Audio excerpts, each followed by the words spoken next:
আমি জানি হয়তো আমার এই ভিডিওটা তোমার চোখের সামনে পড়বে, তোমার সামনে না পড়ুক, তোমার যে মানুষগুলারে তুমি টাকা খাবাইয়া আমার পিছনে লাগাইছিলা না, ওই মানুষগুলা চোখের সামনে পড়বে।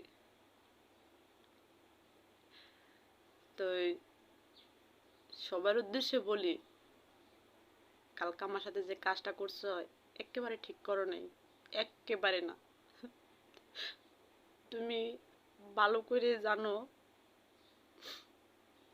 আমার জীবনে তুমি ছাড়া কেউ ছিল না, আর কেউ থাকবেও না।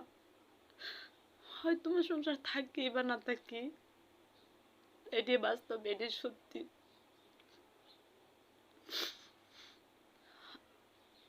তুমি কালকে আমার দইরা আমার মোবাইলটা যদি না নিতা না হাত থেকে, কিছু করতে পারত না, তুমি একদম কিছু করতে পারত না। বিশ্বাস করো,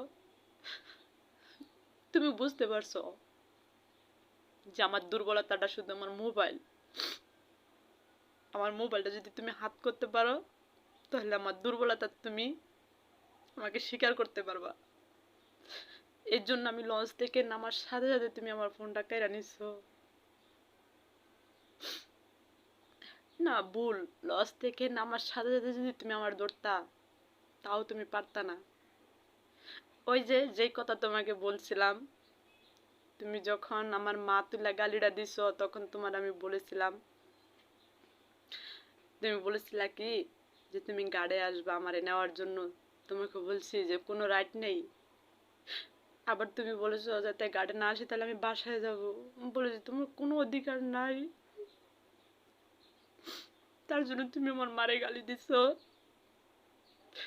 তাই বলেছি যদি তুমি সদরঘাট আসো, তাহলে তোমাকে আমি লাথি মেরা নদীতে ফেলাই দেবো। এই কথাটা আমি বলেছিলাম। আমি স্বীকার যে আমি এই কথাটা বলেছি। তখন যদি সত্যি তুমি ওইখানে যদি যাইতা, লঞ্চের সামনে যদি যাইতা না, এরকম চিংড়িটা যখন করছিলা, ওটা যদি তখন করতা, সত্যি যেটা কইছি ওইটাই করতাম আমি, বাস্তব।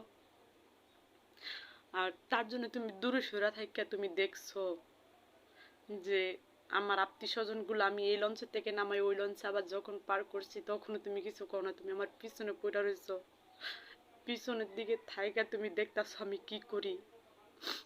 যখন আমি আমার সেই আত্মীয় স্বজন গুলার আমি ওইখানে উড়াই